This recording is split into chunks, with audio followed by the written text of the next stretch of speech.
Dans le premier chapitre de 1 Samuel, nous voyons que ce qu'est l'esprit d'adoration le plus pur. Vous vous souvenez du récit? Pénina avait des enfants, mais Anne était stérile. Sa rivale lui prodiguait les mortifications pour la porter à s'irriter. Dans sa détresse, Anne implora le Seigneur pour avoir un enfant. Et sa demande fut alors exaucée. Dès que l'enfant fut sevré, elle le conduisit au temple de Assilo. Elle se présenta avec ces paroles. C'était pour cet enfant que je priais, et l'Éternel a exaucé la prière que je lui adressais. Aussi, je veux le prêter à l'Éternel.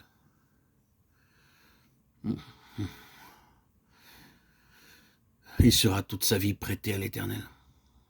Avez-vous remarqué 2 phrases dans ce récit? Pour moi, elles sont extrêmement précieuses. Relisons-les. Le Seigneur me l'a accordé. Il a exaucé ma prière.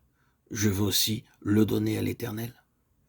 Le Seigneur lui a donné l'enfant tant attendu qu'elle a espéré, elle qui était stérile. Et elle, à son tour, le lui restitue. Y a-t-il une plus grande réponse à la prière? Sa prière était tout entière de ses plus ardents désirs. Elle rendit tout au donateur.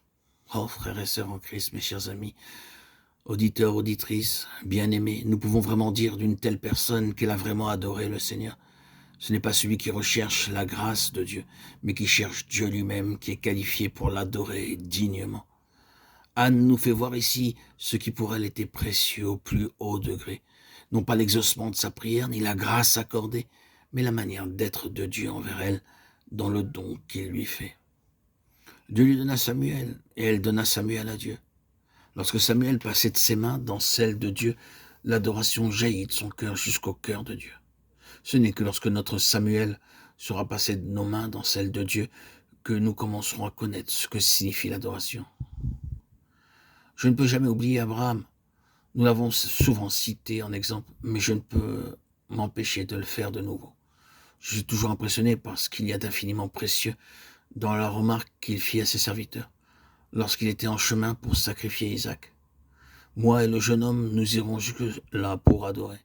Pour Abraham, l'offrande de son fils n'était pas un problème de sacrifice. C'était une question d'adoration. Pour lui, adorer Dieu, c'était lui donner son fils. Abraham reconnaissait cela comme étant la manière dont Dieu voulait être adoré. C'est pourquoi il offrit l'adoration de la manière désirée par Dieu. Frères et sœurs, si quelqu'un n'a pas mis son tout sur l'autel de Dieu, je ne crois pas qu'il puisse vraiment l'adorer. Nous pouvons essayer de le faire, mais nous n'y parviendrons pas réellement. Mais lorsque le jour viendra pour moi, comme il vint pour Anne, lorsque mon Samuel, en qui résident tous mes espoirs, passera de mes mains dans celles de Dieu, l'adoration jaillira vers Dieu, accompagnée de l'offrande de mon fils. Pour la véritable adoration, il ne se trouve qu'un seul endroit, c'est l'autel. Quand nos mains sont vidées, tout ce qui nous est précieux, de tout ce que nous avons de plus précieux, de plus désirable, alors le centre se déplace de nous vers Dieu. Et c'est cela, l'adoration.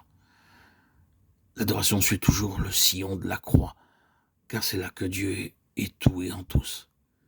Il est donc nécessaire que le lien qui unit la vie de Samuel à la nôtre soit rompu et que notre bien le plus précieux nous échappe